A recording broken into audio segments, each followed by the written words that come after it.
team? It's your boy D Neal back with another reaction video, guys. Here we are with Larry Bird stories that prove he's the best trash talker, and this is part 2. Before we dive in, y'all know I need y'all to smash that subscribe button, ring notification bell, give the video a thumbs up so it gets suggested. If you have a favorite video suggestion, you can subscribe to Patreon, drop it in the comment section or in the description section. There's a premium request link. Oh, he got good luck. And then he did. He did it. Well, there was nothing I could do about it. He backed up whatever he said. If he tell you gonna hit a shot to certain place, or if he gonna take you down to the post, turn around, hit a fadeaway J, he gonna do just that, and ain't nothing you can do about it. These guys came in together in '81. There's Kevin, there's Larry, there's Robert, Dennis Johnson, Danny Ainge. They knew what each other could do. And what I did was said, okay, let's see what's happening out there. And you'd see Larry shooting the three-pointer, and then I call a timeout, and they didn't count the three-pointer. Larry just hit what would have been the game-winning shot, but KC called timeout. It won't count. It does not count. Boston had called a timeout. Larry came back to the bench, and he was a little upset. So he's very upset with that, so I diagrammed the play. He says, heck with the play, Case. Hey guys, when I come back after timeout, I'm gonna go right to the same spot. I'm gonna kick it in. Give me the ball and tell all the rest of the guys to get out of the way. I said, shut up, Larry. I'm the coach here. Okay, all right. Dennis, you take the ball out, give it to Kevin, then you throw it to Larry, and everybody get the hell out of the way. Celtics are down by 2 points, and Bird is out by the three-point line, and he's being guarded by a guy named Johnny High. He goes down before the ball is thrown in, and he's standing right in front of the Phoenix bench, and he looks at all the guys on the bench and says, yeah, I'm just fixing to bust a 3 on you guys and just go home. I'm tired of this. And he says, watch my hand as I follow through. And, Johnny High sort of smiles and laughs about it. And I was supposed to cut off the high post and post up for a second and then go across and set a pick. Well, I came off the pick and I was wide open and I stood there waiting for the ball.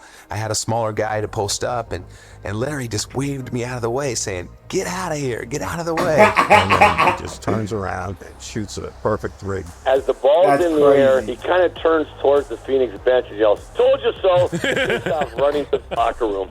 That's so insane, dog. Just to be that great, like, oh my God, I can't imagine. I can't imagine what it would be like to play against Larry Bird, and to just witness that greatness in person, dog. As he continues on to the dressing room.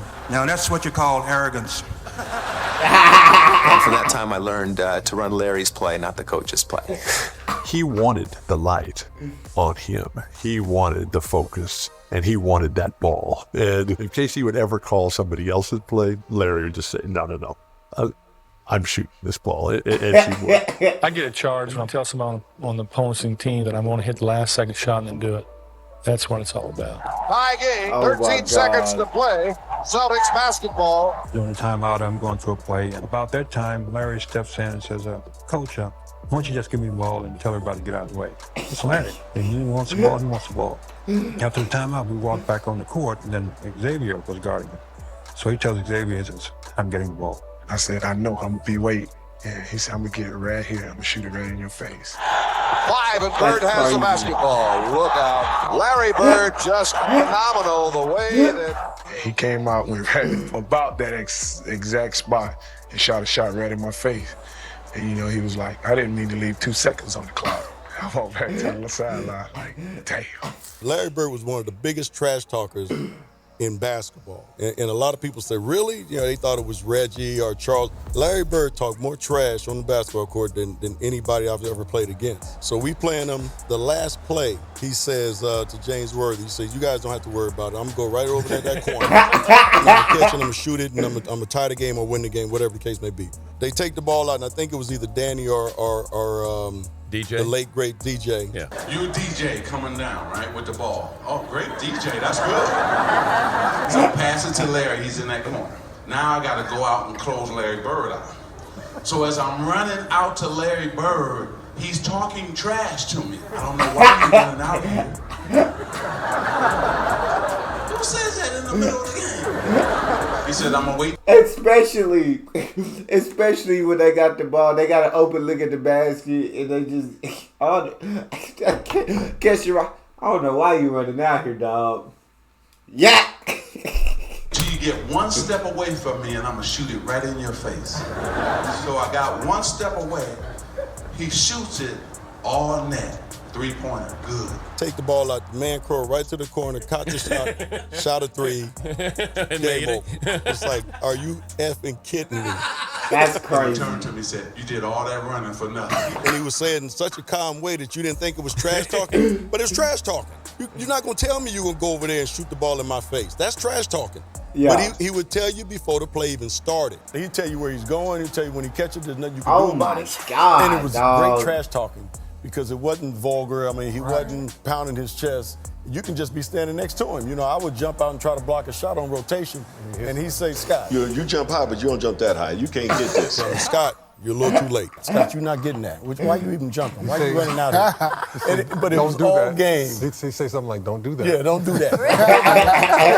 I mean, he talked the whole game, and it was after the game and after years of thinking about it, you're like, man, that dude, why he's one of the greatest players ever played. He was ridiculous.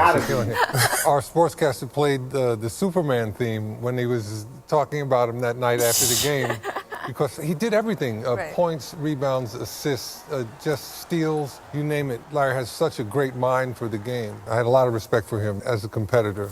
That competitive nature, the work ethic, because I asked a lot of questions. You know, playing with Byron Scott, I asked him a lot of questions. Eddie Jones, Magic, James Worthy, Kurt Rambis, all the Laker greats, I would always sit down and just ask them questions. What actually happened there? What did you feel there? Why? You know, Bird tough to defend. Why? Because you look slow as shit to me. So like, I'm missing something. So like, tell me what I'm missing. You know what I mean? You know, like I was saying, growing up in Boston, people all used to always talking about that he can't jump, he can't do this, he can't do that. And, you know, a lot of my friends was like that, you know. So, I got to the league. I called all my friends back up. I said, you know, all that trash that you were talking, you need to squash all that. This man is great. Whatever you were saying, for a man who can't jump, he's demolishing everybody. He's doing it on everybody. He's doing it on the best defensive players in the league. Yeah, I never forget driving. I love the fact he was like a white guy, so until you played against him, NBA is mostly black guys. I mean, but everybody underestimated him until they played against him and saw just how great he was. I love hearing all those stories. I feel like that's absolutely hilarious. Not the fastest on the court, not fast really at all. Can't really jump that high, not very athletic, but just an absolutely incredible basketball player all around. Top tier IQ, supreme confidence with the game to back it up, and just clutchness out of this world, dog. Larry did have it all. He did have it all for sure.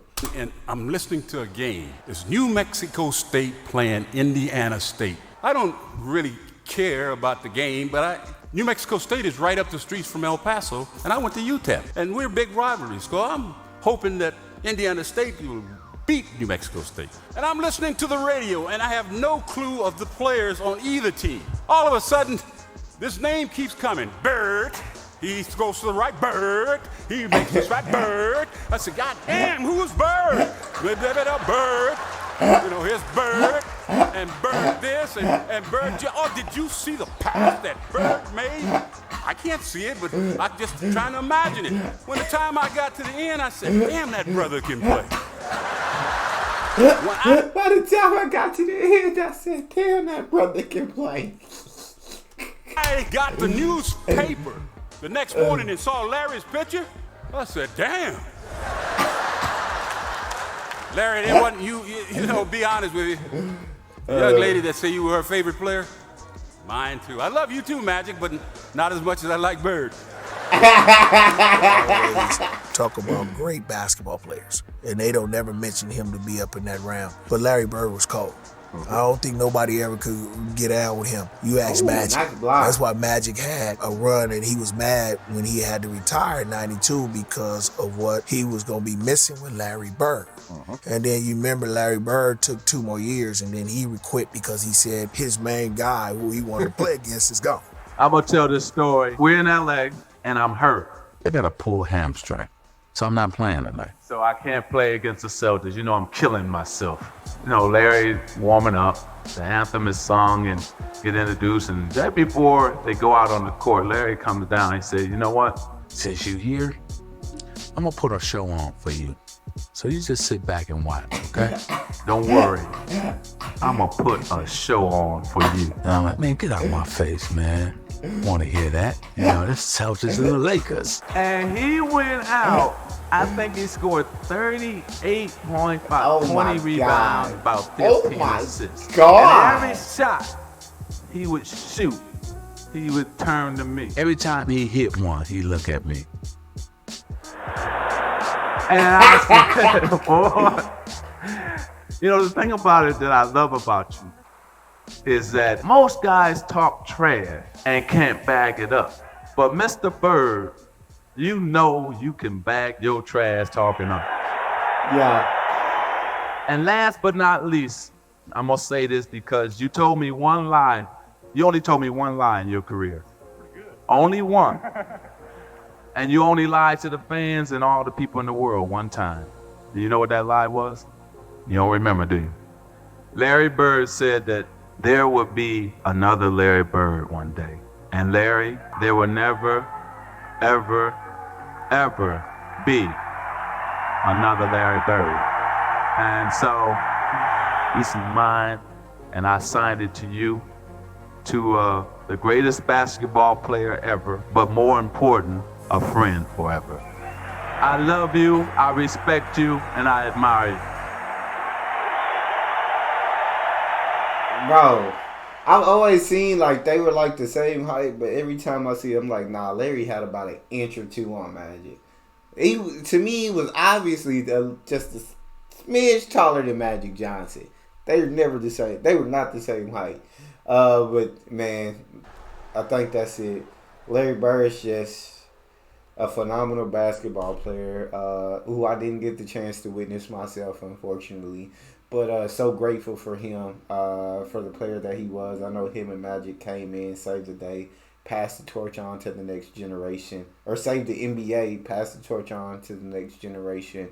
And as the game continued to develop and evolve, so many players got to look up to Larry Bird and pattern some of their game, if not all of it, after Larry Bird. And it's just incredible, the impact that he had on basketball. Doesn't get talked about enough. That's all we got. Make sure you guys subscribe, ring notification bell, get a video a thumbs up so it gets suggested. It's your boy D Neal, out.